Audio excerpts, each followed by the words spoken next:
اللہم من احییتہ منا فاحیہ علی الاسلام ومن توفیتہ منا فتوفہ علی الایمان آمین آمین۔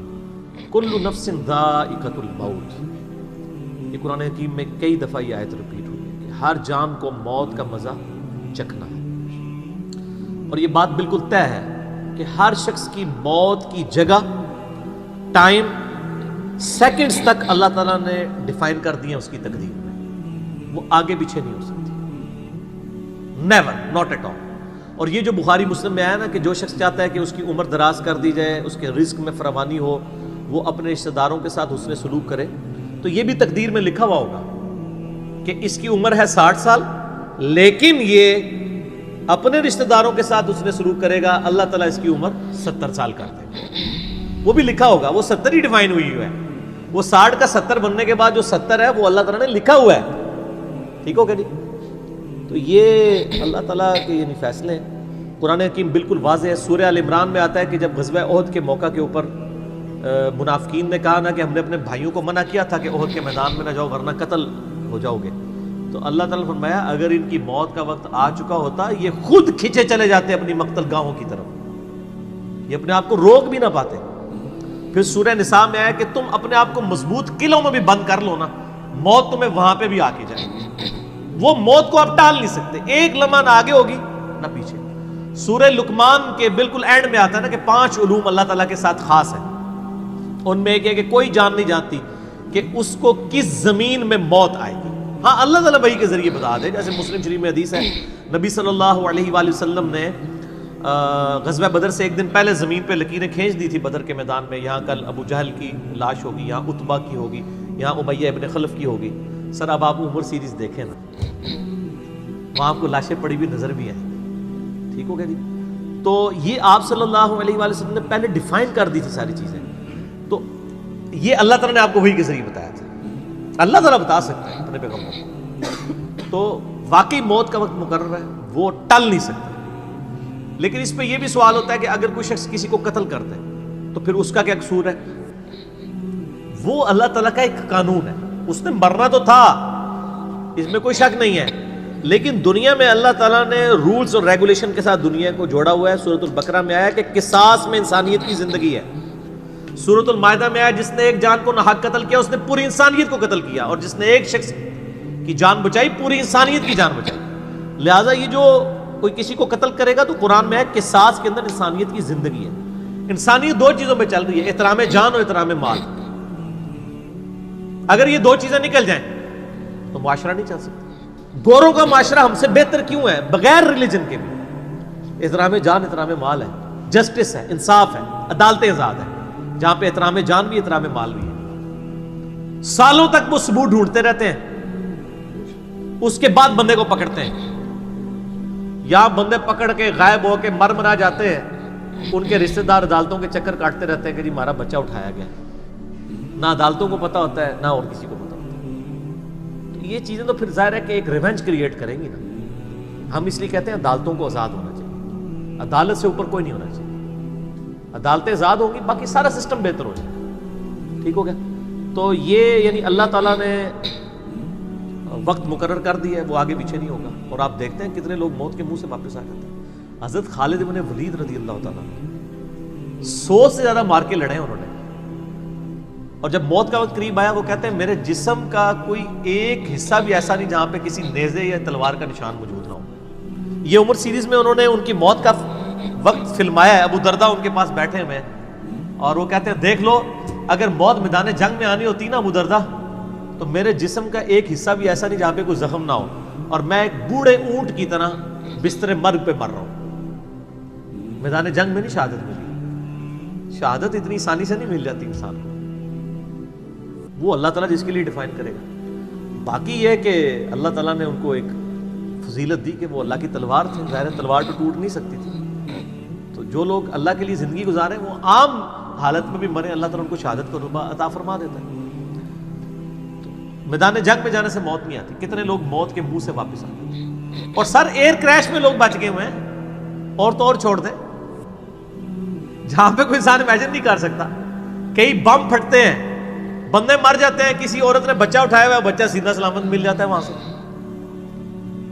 یہ اللہ کے فیصلے ہیں کس کے لیے کیا زندگی رکھی ہے. وہ اسی لیے کہا جاتا ہے نا کہ مارنے والے سے جو بچانے والا جو ہے نا وہ بڑا ہے. یعنی وہ ویسے تو مارنے والا بھی اللہ ہی ہوتا ہے، لیکن وہ اس حوالے سے کہا جاتا ہے کہ دنیا میں اگر کوئی سمجھتا ہے نا کسی شخص کو مار سکتا ہے تو، اور اگر اللہ نے اس کی موت نہیں لکھی ہوئی تو نہیں ہے. موت انسان کی زندگی کی حفاظت کرتی ہے سر. میری سب سے بڑی محافظ میری موت ہے. اگر میری موت لکھی ہوئی ہے نا 2050 کے اندر، پوری دنیا مل کے بھی مجھے 2049 میں بھی نہیں مار سکتی. آج 2018 میں تو تصور بھی نہیں. اور اگر میری زندگی لکھی ہوئی ہے 2018 میں ختم ہونی، چاہے وہ ایئر کریش کے اندر ہو، چاہے وہ ہارٹ فیٹ کے ذریعے ہو، چاہے وہ گردوں کے فیلئر کے ذریعے ہو، چاہے برین ہیمریج کے ذریعے ہو، کسی بھی ذریعے سے ہو، تو کوئی اسے بڑھا نہیں سکتا. دیکھ لینا آپ پچھلے دنوں کتنا بڑا ایک واقعہ ہوا ہے. یعنی ہمارے پاکستان میں 3 ٹائمز جو پرائم منسٹر رہے ہیں نواز شریف صاحب، ان کی بیوی 1 سال سے زیادہ وینٹیلیٹر کے اوپر رہی ہے. ان کے پاس پیسے کی کوئی کمی تھی؟ علاج کرانے کا کوئی ایشو تھا؟ سب کچھ کروایا، بچا سکے؟ نہیں. غریب آدمی تو کہتا ہے پیسے ہوتے تھے شاید بچ ہی جاتا. سر جن کے پاس پیسے ہیں وہ بچا کے بتاتے ہیں. موت کا وقت لکھا ہوا ہے سر، کوئی نہیں ٹال سکتا. صرف پیغمبر کے بارے میں بخاری مسلم میں آتا ہے، عائشہ کہتی ہیں کہ نبی صلی اللہ علیہ وآلہ وسلم فرمایا تھا کہ اللہ تعالیٰ انسان جو پیغمبر ہوتا ہے نا اس کے اوپر یہ آپشن رکھتا ہے کہ وہ چاہے تو ہمیشہ کے لیے زندہ رہے، چاہے اسے موت آ جائے. پیغمبر کے علاوہ کسی اور کے لیے یہ فضیلت نہیں ہے. اور کہتی ہیں کہ بخاری مسلم دونوں میں نے وفات النبی پہ مسئلہ 163 بھی ریکارڈ کروایا، اس میں نے بتایا تھا کہ عائشہ کہتی ہیں نبی صلی اللہ علیہ وآلہ وسلم اپنے موت کے وقت بار بار اوپر سر مبارک یعنی اٹھاتے تھے اور کہتے تھے اللہم الرفیق الاعلیٰ. تو کہتی ہیں میں نے جان لیا کہ حضور اپنی صحت مند زمانے میں کہا کرتے تھے کہ موت کے وقت نبی کے اوپر پیش کیا جاتا ہے، چاہے تو وہ دنیا میں رہے چاہے اسے موت آ جائے. تو مجھے لگتا ہے کہ نبی علیہ السلام پہ اس وقت آفر وہ پیش کی جا رہی ہے اور آپ کہہ رہے ہیں اللہ مجھے رفیق الاعلیٰ کے ساتھ ملا لے. تو میں نے کہا مجھے اب پتہ چل گیا کہ آپ صلی اللہ علیہ وسلم کو یعنی وفات ہو جائے گی آپ کی. یہ نبی کے لیے خاص ہے اور کسی کو کوئی آپشن نہیں ملتا. وہ بخاری مسلم میں موجود ہے نا حدیث، حضرت موسیٰ علیہ السلام کے پاس حضرت اسرائیل علیہ السلام. اسرائیل کا لفظ تو یعنی تفسیر طبری میں اور یہودیوں کے ہاں ملتا ہے، یہ بنی اہل سنت کے ہاں بھی رناؤنڈ ہے. اصل میں لفظ ہے ملک الموت. دونوں لفظ ٹھیک ہے. ملک الموت علیہ السلام حضرت موسیٰ علیہ السلام کے پاس گئے، انہوں نے آگے سے تھپڑ مار دیا، ان کی آنکھ نکل گئی، انسانی شکل میں آئے تھے. تو وہ اللہ تعالیٰ کے پاس شکایت لے کے گئے کہ تو مجھے اس شخص کے پاس بھیج رہا ہے کہ جو مرنا نہیں چاہتا. اللہ تعالیٰ نے فرمایا اس کو جا کے کہو کہ تم جو ہے وہ بیل کی پشت کے اوپر ہاتھ رکھو، تمہارے ہاتھ کے نیچے جتنے بال آ جائیں گے نا اتنے سال بھی زندگی تمہاری اور بڑھا دی جائے، سینکڑوں سال. تو حضرت موسیٰ نے کہا اس کے بعد ان کا اس کے بعد موت. کل نفس ذائقۃ الموت، موت تو سب کو آنی ہے، ایک ہی ہے جسے موت نہیں آنی. یا حی یا قیوم برحمتک استغیث، اے خود سے زندہ اور ہر چیز کو تھامنے والے، باقی وہ سب کو موت آنی ہے. تو انہوں نے کہا پھر بعد میں آنی ہے تو ابھی کیوں نہیں؟ موت نہیں کوئی ٹال سکتا سر، ورنہ پیغمبروں کے لیے ٹل جاتی. وہ پیغمبروں کو جو آفر بھی لگائی گئی ہے وہ یہ نہیں ہے کہ ہمیشہ زندہ رہیں گے، نہیں، قیامت ہے، قیامت میں تو سب کو موت آ ہی جانی ہے. ٹھیک ہے. اور پھر ایک وہ وقت بھی ہوگا جب اللہ تعالیٰ پوچھے گا لمن الملک اليوم، تو کوئی جواب دینے والا نہیں ہوگا، سب کو موت آ چکی ہوگی. سارے فرشتے، جنات، انسان، مخلوقات، اللہ خود ہی جواب دے گا للہ الواحد القہار. سورہ المومن میں آتا ہے آج کے دن اس واحد قہار کی حکومت ہے. پھر اللہ تعالیٰ پوچھے گا کہاں ہے آج وہ جابر حکمران، بڑے بڑے بادشاہ کدھر ہیں؟ تو اللہ کے لیے کوئی مسئلہ ہے کسی کو یعنی پلک جھپکنے میں مسل دینا؟ تو موت اللہ تعالیٰ نے ڈیفائن کی. اور موت کیا، آپ کو جو تکلیفیں پہنچتی ہیں سر وہ بھی ڈیفائنڈ ہے. قرآن میں وَلَنَبْلُوَنَّكُمْ بِشَيْءٍ مِّنَ الْخَوْفِ وَالْجُوعِ وَالنَّقْصِ مِّنَ الْأَمْوَالِ وَالْأَنفُسِ وَالثَّمَرَاتِ. ہم ضرور تمہیں آزمائیں گے تھوڑے سے خوف سے، بھوک سے، جان اور مال میں نقصان سے. پھر چیک کریں گے کون ہے صبر کرنے والا. اور جو صبر کرنے والا ہے اذا اصابتهم مصیبۃ قالوا انا للہ وانا الیہ راجعون. تو پھر ان لوگوں کے ساتھ اللہ تعالیٰ ہوتا ہے جو کہتے ہیں ہم بھی اللہ کی طرف سے آئے تھے، اللہ کی طرف چلے جائیں گے، یہ تکلیف بھی آئی تھی الٹیمیٹلی تو چلی جائے گی نا. ان اللہ مع الصابرین، اللہ تعالیٰ صبر کرنے والوں کے ساتھ ہے.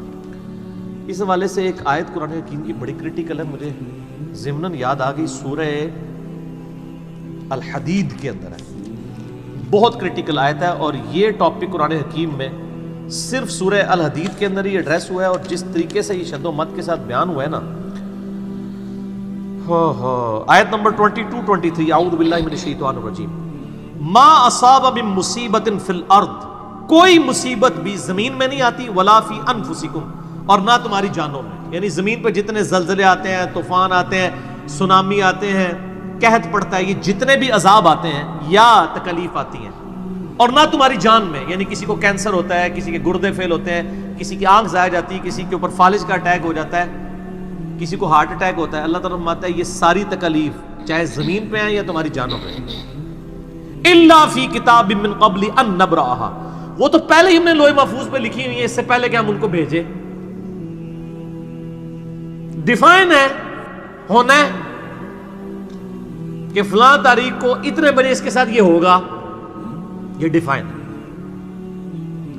ان ذالک علی اللہ یسیر، بے شک یہ اللہ کے لیے بہت آسان ہے، ٹینشن نہیں لینی کہ یار یہ کیسے ہو سکتا ہے کہ پہلے ہی پتا ہو، اربوں انسانوں کے ساتھ اربوں واقعات، اور صرف انسان نہیں باقی مخلوقات کے ساتھ، اللہ فرماتا ہے میرے لیے تو آسان ہے، لیکن اس کی ریزن بتائیے کیوں ہے، لِكَيْ لَا تَأْسَوْا عَلَى مَا فَاتَكُمْ، یہ ہم نے اس لیے کیا تاکہ جو تم سے بات، جو نعمت تم سے چھن جائے تم اس کے اوپر افسوس نہ کرو، وَلَا تَفْرَحُوا بِمَا آتَاكُمْ، اور نہ تم شیخی بگاڑو جو تمہیں نعمت ملے اس کے اوپر، اچھائی ملے تو یہ نہ کہو بڑا میرا کمال ہے، وہ تقدیر میں تھی، ملنی تھی، اور اگر کوئی چیز چھن جائے تو افسوس نہ کرو، واللہ لا يحب كل مختال فخور، اللہ تعالیٰ کو شیخی بگاڑنے والے پسند نہیں ہے۔ یہ آیت نمبر 22-23 بتا رہی ہے سورۃ الحدید کی کہ زمین و آسمان پہ جتنی بھی تکلیف انسانوں پر، جنات پر، جانوروں پر آتی ہیں وہ ڈیفائنڈ ہے، اور انہی تکلیف میں سے ایک بڑی تکلیف موت ہے، وہ بھی ڈیفائنڈ ہے، وہ کوئی ٹال نہیں سکتا، کوئی کسی کی موت کو ٹال نہیں سکتا، اور نہ کوئی کسی شخص کو موت دے سکتا ہے۔ آپ دیکھیں لوگوں نے کتنی ایفرٹس کی ہیں، خود ہمارے نبی صلی اللہ علیہ وآلہ وسلم پہ کس قسم کی ایفرٹس کی گئی ہیں، اللہ تعالیٰ نے آپ کو کس طریقے سے مکے سے نکال کے مدینے تک پہنچا دیا، اور وہ بخاری مسلم میں بڑی مشہور حدیث ہے، آپ تو صرف درخت کے نیچے آرام کر رہے تھے، تلوار سائیڈ پہ لٹکائی ہوئی تھی، ایک عرابی آیا دشمن،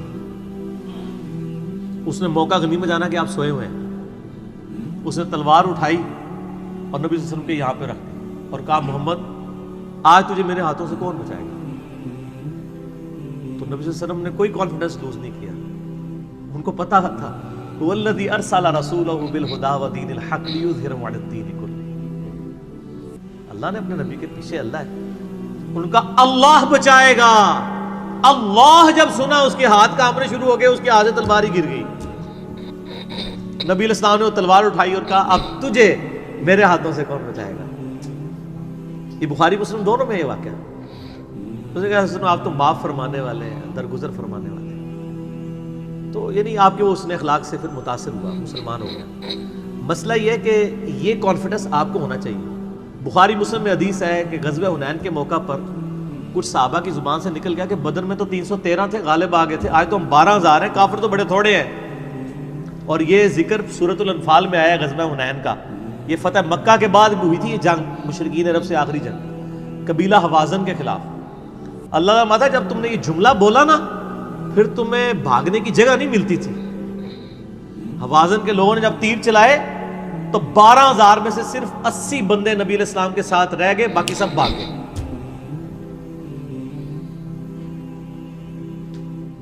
اور صحابہ کہتے ہیں، بخاری مسلم کے الفاظ ہیں، میں نے حضور کی معجزات والا جو لیکچر دیا ہے مسئلہ 131 ABCD اس میں بتایا کہ نبی علیہ السلام اکیلے آگے جا رہے ہیں، انا النبی لا کذب انا ابن عبد المطلب، میں نبی ہوں اس میں کوئی شک نہیں ہے، اور میں عبد المطلب کا بیٹا ہوں۔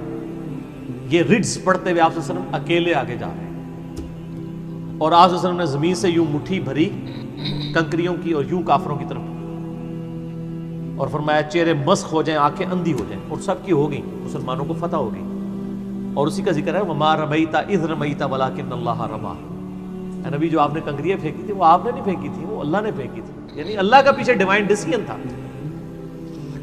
تو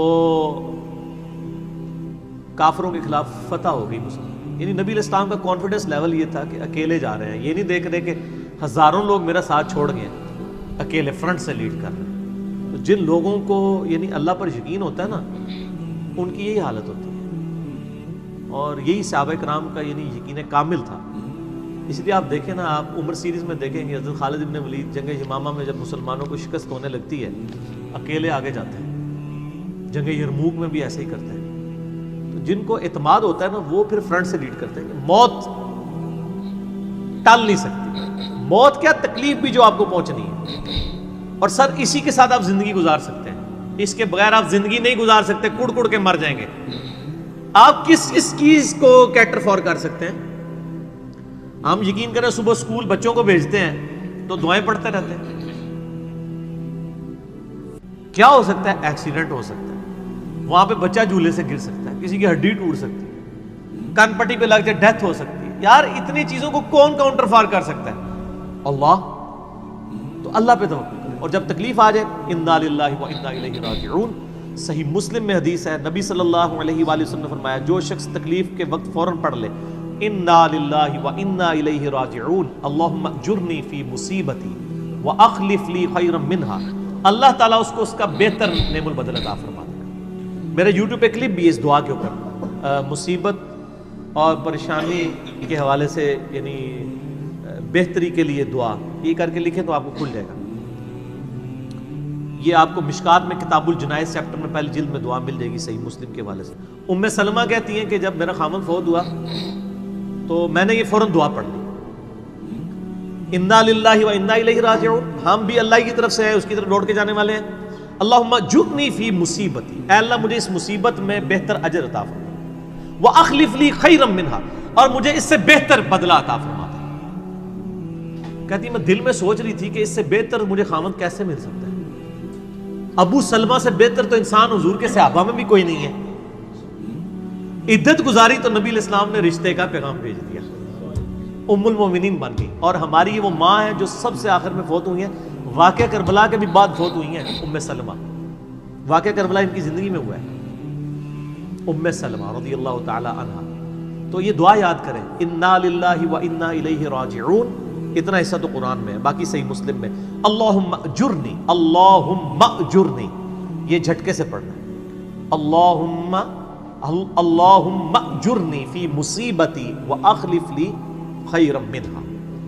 تو باقی ہم تو دعائیں کر سکتے ہیں، باقی صبح شام کے اذکار ہیں، اللہ کی طرف رجوع لائیں، وہ اتنی چیزوں کی حفاظت کرنے والا ہے. باقی سب سے بڑی تو حفاظت یہ ہے جو سورہ غافر میں سورہ المومن میں آیا کہ اصل میں کامیاب وہ ہوا جو دوزخ کی آگ سے بچا لیا گیا.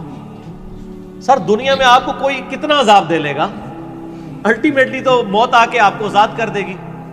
جب فرعون کے دربار میں وہ جو جادوگروں نے کلمہ پڑھ لیا تھا تو اس نے کہا تم نے میری اجازت کے بغیر پڑھ لیا، میں تمہیں تمہارے مخالف سمت کے ہاتھ پاؤں کٹوا کے تمہیں سولی پہ چڑھا دوں گا. تو انہوں نے کیا کہا تھا؟ انہوں نے کہا تو جو کچھ دے گا دنیا کی زندگی میں عذاب دے سکتا ہے نا، کوئی شخص کسی کے مرنے کے بعد تو اسے عذاب نہیں دے سکتا نا. وہ لاش تو وہ لاش ہی پڑی ہے نا، اصل چیز تو روح تھی نا. تو تیرا اختیار تو دنیا کی زندگی تک ہے. تو یہ کانفیڈنس لیول ہونا چاہیے کہ کوئی کسی شخص کو کتنی تکلیف دے لے گا، موت تو پھر بہرحال تکلیف سے آزادی کا ذریعہ بن جائے گی. اگر پھر اللہ کی مرضی کی زندگی گزاری ہے تو آزادی کا ذریعہ ہے، ورنہ اب تو کہتے ہیں کہ مر جائیں گے، مر کے بھی نہ چین پائے تو کدھر جائیں گے. تو سر یہ لوگ تو کہہ دیتے ہیں نا مر گئی تو جان چھٹی، نہ، مرنے تو بعد جان پھڑی گئی، چھٹی اس کی جس نے دنیا اللہ کی مرضی کی گزاری. جس نے دنیا اپنی مرضی کی گزاری تو اس کی جان تو پھر مرنے کے بعد اور پھنس گئی. ٹھیک ہو گیا جی. تو موت کا وقت مقرر ہے، کوئی نہیں ٹال سکتا.